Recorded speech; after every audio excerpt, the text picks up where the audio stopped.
12월 11일 주일 새벽예배 본문의 말씀은 나훔서 3장 8절로 마지막 절 19절까지 말씀이 되겠습니다. 나훔서 3장 8절로 마지막 절까지 말씀을 통해서 주일 아침에 주시는 하나님의 은혜를 함께 나누도록 하겠습니다.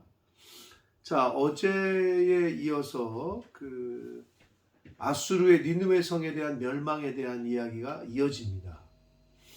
자, 그래서 니느웨가 왜 하나님 앞에 심판을 받을 수밖에 없었는지, 하나님의 도구로 그래도 사용되었던 때도 있었는데 그들이 왜 하나님 앞에 심판을 받을 수밖에 없었는지, 궁극적인 원인은 교만입니다.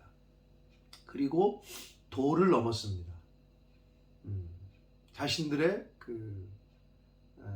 배를 채우기 위해서 도를 넘어서 약탈하고, 도를 넘어서 빼앗고, 우상을 숭배하고, 그리고 우상 숭배를 전파하고, 이런 일들을 아수르가 범해요.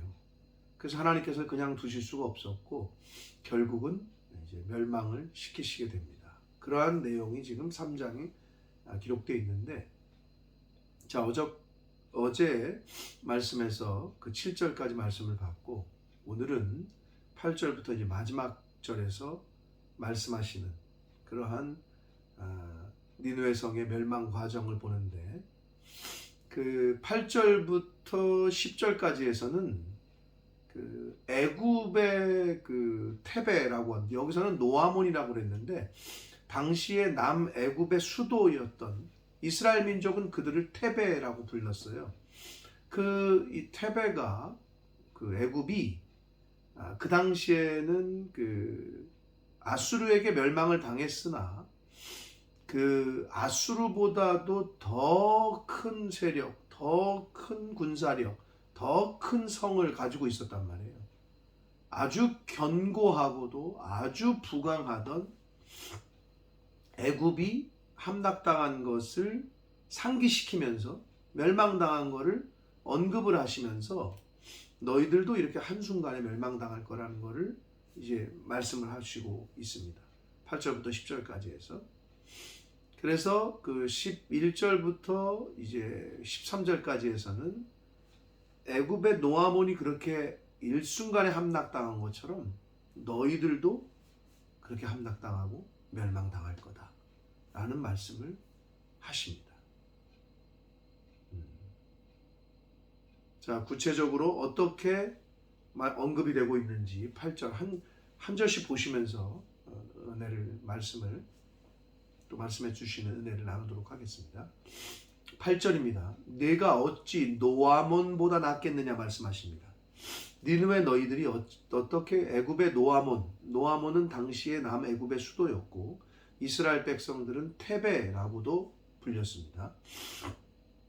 그는 강들 사이에 있으므로 물이 둘렀으니 바다가 성루가 되었고 바다가 방어벽이 되었다.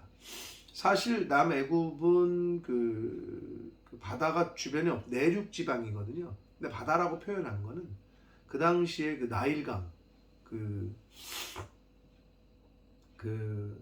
유프라테스강, 이 나일강이 흐르고 있었거든요. 근데 워낙 커가지고 그들이 볼 때는 바다라고 표현을 한 거죠. 바다만큼이나 그렇게 큰 강들이 주변에 둘러 흐르고 있어서 외부의 침략을 막아줬거든요. 그래서 그게 성벽이 됐고 방어벽이 되었다라는 걸 이야기를 하면서, 구스와 애굽은 그의 힘이 강하여 끝이 없었고 붓과 루밈이 그를 돕는 자가 되었다 라고 말합니다. 여기서 붓이라고 언급이 되어 있는 나라는 어딘지 정확히 알 수가 없어요. 어느 나라를 이야기하는지 자료를 아무리 찾아도 학자들이 어디에 언급인지는 정확히 알 수가 없고, 루밈은 현재의 오늘날의 리비아로 봅니다. 리비아. 구스는 우리가 알고 있는 대로 에티오피아를 말하고, 애굽은 오늘날의 이집트고. 자, 그래서 에티오피아와 이집트는 그의 힘이 강하여 끝이 없었고 붓과 루밈이 그를 돕는 자가 되었다. 자, 그랬는데 10절 그가 포로가 되어 사로잡혀 갔다. 그렇게 강력했던 나라이었었는데도 망하고 포로가 돼서 사로잡혀 갔고 그의 어린이들은 길 모퉁이에 메어침을 당하여 부서졌다. 그의 존귀한 자들은 제비 뽑혀 나누었고 그의 모든 권세자들은 사슬에 결박되었다. 한마디로 그렇게 강력하고 부강했던 나라도 한순간에 망하고 포로 잡혀가고 어린애들 다 죽고 이런 일이 벌어졌다는 거죠. 이제 그 테베라는 그 당시에 가장 강대국이었던 그 애굽의 예를 들면서 그들이 멸망당할 것처럼 니느웨 너희들도 이제 멸망을 당할 건데 11절 너도 여기서 너는 니느웨 아수르를 말해요. 술에 취하여 숨으리라. 이게 술에 취하여 숨는다는 얘기는 무기력해진다는 걸 의미해요. 일순간에 니느웨가 갑자기 이제는 그 세력을 잃게 될 거고 힘을 잃어서 무기력하게 될 것이다. 너도 원수들 때문에 피난처를 찾을 것이다. 싸우기는커녕 숨어서 피난처를 숨게 될 거라는 것을 지금 말씀을 합니다. 12절 내 모든 산성은 무화과 나무의 처음 익은 열매가 흔들기만 하면 먹는 자의 입에 떨어진 것 같을 거다. 그렇게 입 벌리고 밑에서 입 벌리고 나무만 흔들면 떨어지던 무화과 나무 열매처럼 너희들의 성이 그렇게 힘없이 맥없이 무너지게 되고 함락당할 거라는 것을 비유적으로 표현합니다. 13절 내 가운데 장정들은 여인 같고 싸워야 되는 군인들이 여자 같게 된다는 거예요. 내 땅의 성문들은 내 원수 앞에 넓게 열리고 빗장들은 불에 탈 것이다. 빗장은 이제 성문을 닫아놓는 걸 빗장 지른다 그러잖아요. 못 열게. 그게 불에 탄다는 얘기는 성문이 열린다는 걸 의미하고 군사들이 남자들이 싸워야 되는데 여인같이 된다는 얘기는 싸울 힘도 없고 의지도 없이 그냥 다 도망치게 될 거다. 니느웨가 그렇게 된다는 거죠. 14절 봅니다. 너는 물을 길어 에워싸일 것을 대비하며 너의 산성들을 견고하게 하며 진흙에 들어가서 흙을 밟아 벽돌 가마를 수리하라. 한마디로 식수도 준비하고 전쟁을 준비하라는 거예요. 그러나 소용없을 거라는 걸 얘기하시는데 15절 거기서 불이 너를 삼키며 칼이 너를 배기를 느치가 먹는 것 같이 할 것이다. 메뚜기과에 해당하는 내가 느치같이 스스로 많게 할지어다. 내가 메뚜기같이 스스로 많게 할지어다. 아무리 너희가 방어를 하고 모든 사람이 침략자들을 막으려고 해도 그러나 그들이 너를 삼킬 것이고 그들의 칼이 너를 베일 것이다 라고 말씀합니다. 16절 내가 내 상인을 하늘의 별보다 많게 하였으나 느치가 날개를 펴서 날아감 같고 황폐하게 하고 날아간다는 거예요. 메뚜기가 한번 쓸어버리면 다 황폐해지잖아요. 그렇게 황폐해지고 황폐시켜놓고 날아가듯 그렇게 된다는 거예요. 이 니느웨 성이. 17절 내 방백은 메뚜기 같고 너의 장수들은 큰 메뚜기 떼가 추운 날에는 울타리가 깃들었다가 해가 뜨면 날아감과 같으리니 그 있는 곳을 알 수 없도다.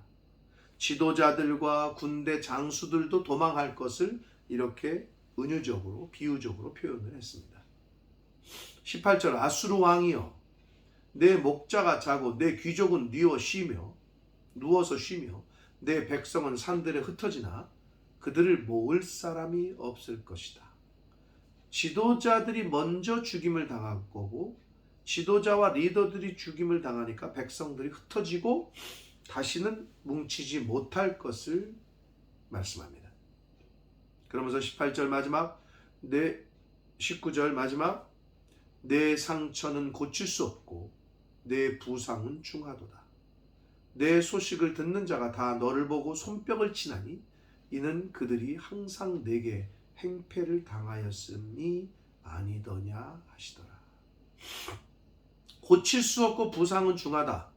이 말은 회복할 수 없는 그러한 징계, 회복할 수 없는 심판을 받게 됨을 의미하고, 이웃 나라들이 조롱하고 기뻐한다는 거예요. 왜? 니느웨가 멸망당하는 것을. 이유는 그들이 그렇게 그 사람들을 약탈하고 그들이 그렇게 그 사람들을 죽이고 빼앗고 했었기 때문에. 그래서 니느웨가 멸망당하는 것을 보고 손뼉을 치고 조롱하고 기뻐할 것이다 라고 말씀을 합니다. 사랑하는 성도 여러분, 아수르가 그 당시의 제국, 그 주변 나라를 다 통치했던 나라예요. 어마어마한 힘을 갖고 있던 나라입니다. 그러나 역사의 주관자 되시는 하나님께서 그 나라를, 그 성을 심판하시기로 결정을 하셨고, 실제로 아수르는 이 바벨론 연합군에게 멸망을 당하게 됩니다. 사랑하는 성도 여러분, 우리의 삶 가운데 우리 눈에 보이는 니느웨와 같은, 아수르와 같은 거대한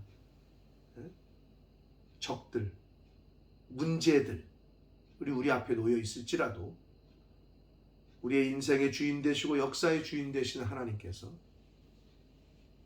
하나님의 방법으로, 하나님의 때에 저와 여러분이 믿음을 지키고 하나님의 말씀하신 대로의 삶을 살려고 지키고 있으면, 행하고 있으면 하나님께서 그 니느웨와 같은, 아수르와 같은 거대한 문제들과 적들을 해결하시고 물리치실 줄 믿습니다. 그 믿음을 가지고 마지막까지 영적 이스라엘의 남은 자로서의 신앙생활을 하시는, 그렇게 하루하루를 살아가시는 저와 여러분이 되시기를 예수 그리스도 이름으로 축복합니다. 기도하겠습니다. 살아계신 하나님 아버지, 감사와 찬송과 영광을 올려드립니다. 하나님의 은혜로 오늘도 하루를 주시되 복된 주의를 허락하시고, 하루를 시작하며 하나님의 말씀을 전하고 들음으로 또 시작하게 해주시니 하나님 감사합니다. 아버지 하나님, 오늘 주신 말씀을 기억하며 당대에 가장 힘이 있었고 능력이 있었고 부강했던 니느웨가 하나님의 역사의 주인 되시는 하나님께서 그 니느웨를 심판하시겠다고 말씀하셨고, 그 말씀은 역사 속에서 그대로 성취가 되었습니다. 아버지, 우리 앞에 놓인 아수르, 니느웨 같은 큰 문제점들, 큰 해결해야 될 일들 또는 대적들이 있습니까? 하나님께서 물리쳐 주시고 하나님께서 심판하실 때를 기대하며 기다릴 수 있는 믿음과 신앙생활, 경건생활을 잘 하는 저희들 모두가 되도록 주님 은혜 내려 주옵소서. 예수 그리스도 이름으로 축복하며 기도 올리옵나이다. 아멘.